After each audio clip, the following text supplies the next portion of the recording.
Hi there, it's Roisin O'Connor here with you again. I hope you're doing really well today. So this video, I'm going to share the last chapter of Think and Grow Rich from Napoleon Hill, which we studied this week on the 30-day mental cleanse with the Mentoring for Free group. So that means next week we have the first chapter, Thoughts Are Things. So it's a wonderful opportunity to join us. You can start going through the book with us next week. We go through it together. So we have a mastermind group, and each week we have a mastermind call where we talk about our thoughts on what was in each chapter of Napoleon Hill's wonderful book, Think and Grow Rich. So it'd be great if you could join us. So here's my lesson from the last chapter of how to outwit the 6 ghosts of fear. Okay, so here we go. Everything we are, everything we do, and everything we fail to achieve is all a result of a state of mind. Like it or lump it. We are here today because of what we allowed to reside in our heads in complete awareness or as a silent guest. But some people manage to use the master key and others never do. So why is that? It's faith in self. It's having a strong desire for a better outcome. It's a sad but true fact that most of us, and me included, have been bargaining with life for a penny instead of demanding prosperity, opulence, riches, contentment, and happiness. Let's just look at that last phrase. In it, I see people scrambling around for survival instead of stepping out confidently with poise. Opulence and happiness are on the same line. What? Aren't opulence, luxury, gold, silk, all forms of excess? Well, at least that's how we've been programmed to see it, as something not for the likes of you and I. In Ireland we have a saying, it's far from this, and in this case it's prosperity, it's far from prosperity that you were dragged up or brought up. Wow. Is that seriously negative lack programming? Our programming is so deeply ingrained that without complete vigilance it seeps in. Look at employee mentality, for example, and how it can affect business people. A friend of mine asked the other day, out of love, so how are you doing towards achieving your goal of financial freedom? What she meant was, so how much money have you been able to make and put aside? Is this business you're in really valid? All was said in a truly loving, caring way, of course. I answered that I was doing well, having new people constantly join the team, consistently sharing my products with people with health challenges, and consistently working on improving myself and my team partners in all areas. So yes, I was doing great, thanks.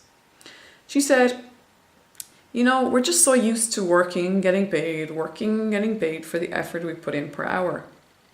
I realized, and maybe it's something for which I should be very grateful, that I do not have this programming, as I've always been self-employed and grew up in a family where we never had a weekly, monthly check coming in. The money was there when the animals or farm produce were sold. So if they hadn't been sold yet, we had to wait. I grew up with delayed gratification. And wow, what a gift that is to an entrepreneurial life. It means that I don't put my hand out and ask to be paid for every action I take, every minute I work, or every person I speak to. I believe in giving extra kindness, extra service, extra energy, and extra effort. And I believe in holding a strong long-term vision. So I know it's necessary to program my mind, because otherwise it would be programmed for me through well-meaning loved ones. I don't do that news thing anymore, so it wouldn't be coming from there. Anyway, anyone who's been listening to me recently will know that I've been allowing lack to come into my mind and results, even though I consider myself so good at blocking bad stuff. It has still somehow managed to seep in. How else could I explain why the number of downloads I've been getting recently is low? I've heard Linda Dlouhy talking about his self-talk on this and receiving people's why. And I too have upped my tempo and been deliberately programming myself on this. But I have to be patient also. because life tests our substance to see if we're truly ready to deserve, or we're truly ready to achieve, if we truly deserve to achieve. Napoleon Hill wrote, this is interesting, even a dog or a horse knows when its master lacks courage. Moreover, a dog or a horse will pick up the vibrations of fear thrown off by its master and behave accordingly.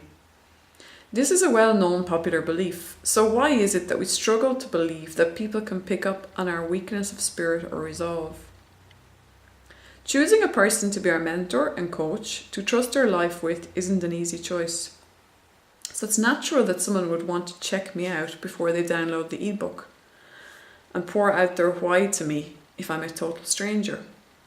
So instead of what if, followed by negative affirmations, that I resolved to say, what if I could only truly believe in myself in a rock solid fashion, so that this belief is picked up on from Australia to the United States, from Italy to Canada.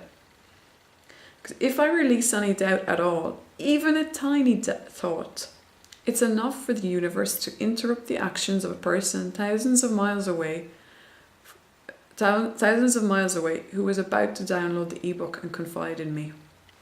I truly believe in this, and enough scientific evidence exists to support it also. Success or failure are born and live in a state of mind. One's called prosperity, the other's called lack. Which one I choose is my choice. I'm placing a blanket refusal to accept any more lack in my life. My mind is my spiritual estate, and I will protect it with the care to which divine royalty is entitled. I was given a willpower for this purpose, so just watch me use it. I have made up my mind to receive prosperity, joy, love, happiness, confidence, and vibrant health, and to help others receive this gift of nature.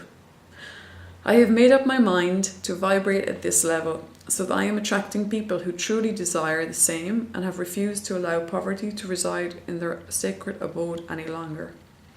Loving the journey, the most enlightening journey anyone could take, the journey inside our minds. Roisin O'Connor. So that's my lesson plan. And I know it means that the video is a little bit longer than I usually make. But, that way you are getting to know me a little bit more, because in my lesson plans, I'm completely honest, I'm completely me, and completely frank. So, actually I'm Roisin, sorry. Humor. So yeah, I hope you enjoyed that, and I'll talk to you soon, and I look forward to your feedback. And if there's anybody that you think could benefit from joining us in the 30-day mental cleanse, please contact them with this video or my information. So I'll talk to you soon.